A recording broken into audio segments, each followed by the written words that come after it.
ver. Ya, buenas noches, mi nombre es Daisy San Martín, soy estudiante de la Universidad Estatal Amazónica sede de Pangui. ¿Cómo se llama usted? Ángel Ortiz, ¿Qué edad tiene? 71 años. Muy joven.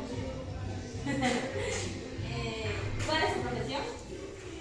Soy doctor en jurisprudencia ¿De dónde viene? de Zamora. ¿A qué se dedica? Soy jubilado.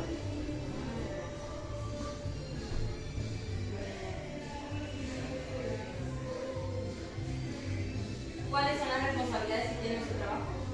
Que tenía. Yo fui fiscal aquí en Yanzas. ¿Considera usted que al Ecuador es un país desarrollado o subdesarrollado? ¿Por qué? No considero esas categorías, nos ha dado el imperio. Esa categoría nos han dado los países hegemónicos que han succionado las riquezas del mundo para enriquecerse a costa de los países a quienes ellos mismos le han dado el apelativo de países desarrollados. No les conviene cultural que nosotros nunca debemos utilizar ese apodo de país. Nosotros no somos países desarrollados, somos países en desarrollo que debemos rebelarnos contra los imperios, sean quienes sean los imperios, para ejercer nuestra propia soberanía. Todo lo que hacen los gobiernos neoliberales es destruir los avances del progresismo para imponer su matriz neoliberal, que es una matriz depredadora. ¿Cree usted que la pobreza afecta al desarrollo del país? Por supuesto, la pobreza es una lacra. Ahora, claro, para las élites, para los sectores del poder, dice que la gente es pobre porque no trabaja, porque no se dedica. Mentiroso, la gente es pobre porque no tiene oportunidades. Si a toda la gente que se le califica como pobre, el Estado, cumpliendo su rol, porque la población es un componente constitutivo del Estado, entonces no es cualquier cosa. Si el Estado, si los gobernantes, sobre todo los neoliberales, cumplían con su obligación de atender las necesidades básicas de su población, es decir, de estos pueblos, dando la ocasión de formarse, de educarse, no fuéramos ni siquiera pobres, porque este país tiene recursos para los más de 15 millones de ecuatorianos que son, como más que todo ha sido canalizado para enriquecer a grupos muy pequeños del poder. En el Ecuador no más de 200, 300 familias, mientras los 15 millones de ecuatorianos tenemos que vivir de las obras de estos grupos hegemónicos, es decir, de las élites oligárquicas. ¿En qué medida cree usted que la corrupción influye en el desarrollo del Ecuador? Es terrible, pero la corrupción es armada por los grupos de poder. Hay que oírles el discurso, digamos, a los medios corporativos, que se llama el poder mediático. Ejemplos: el mayor medio de comunicación televisivo de la sierra es Teleamazon y es propiedad del mayor banquero de la sierra, de Fidelegas. Y una serie más de medios. El mayor medio televisivo de la costa es Ecuavisa, que está muy cercano al Banco de Guayaquil. El Banco de Guayaquil es propiedad del señor Guillermo Lazo. Pues naturalmente, en esos de comunicación fabrican la matriz para meternos todos estos cuentos de colonización.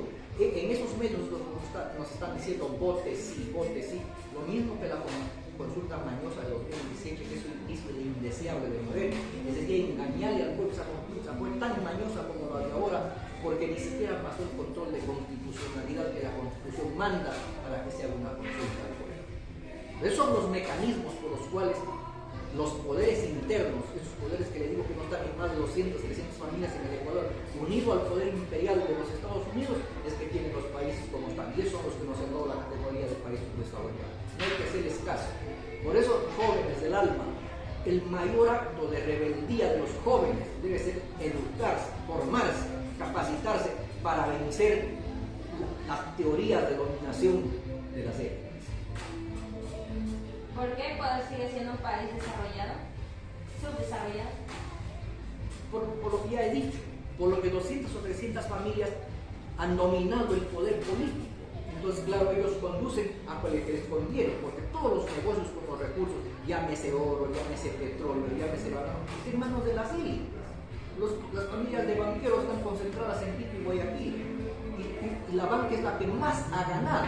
Ahora en este gobierno hay un banquero, es el sector que más ha embolsado dinero en su bolsillo, porque para las élites lo único que vale es lo que al final del día pueden decir cuánto hemos ganado.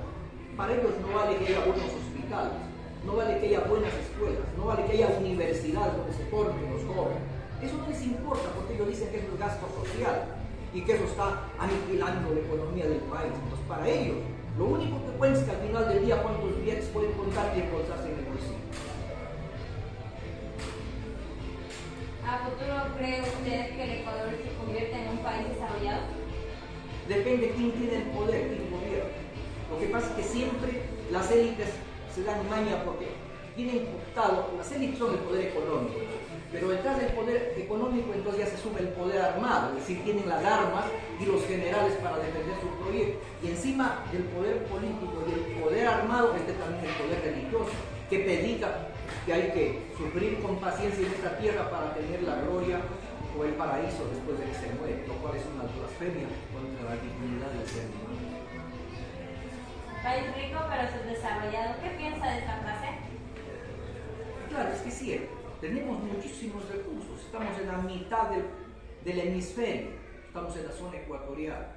Esto es una maravilla, pero todos empestinados. Y cuando vuelvo así, cuando hay gobiernos progresistas que tratan de revertir esta corriente de entreguismo, esta corriente antipatria de las élites neoliberales, entonces los persiguen. Y tantos, para demostrar lo que yo le estoy diciendo, a Eloy Alfaro últimamente le declararon las universidades del país el mejor ecuatoriano de todos los tiempos.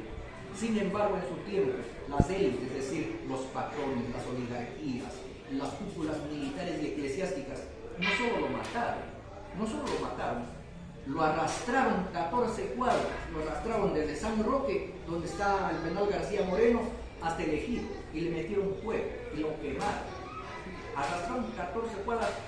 Aquí ahora las mismas élites le declaran el mejor ecuatoriano de todos los tiempos. ¿Por qué? No porque Eloy Alfaro era contrabandista, era narcotraficante, era un hacendado abusivo, un sinvergüenza, un contrabandista, no. Porque Eloy Alfaro vino a hacer una transformación con la revolución liberal después de que la derecha de este país, es decir, las oligarquías se quedaron 65 años de dueñas del Ecuador, es decir, de 1830 cuando se hizo el Ecuador hasta 1895 en que se hizo la revolución liberal. Por eso lo mataron y por arrastrar. O sea, esa es la mecánica. Lo mismo pasa con el expresidente Correa, que se ha robado 70.000 millones de dólares. Y esa novedad del poder mediático, mentiroso. No es que se robó, lo que pasa es que Correa vino a ponerles en el sitio a las élites. No les hizo caso al poder mediático, no se puso a orden de los banqueros, no se puso a orden de las cúpulas. Entonces, por eso es que hasta ahora es la persecución. Si ustedes tienen ocasión, lean, por ejemplo, hay un medio alternativo, de los medios alternativos, los Ruta Crítica.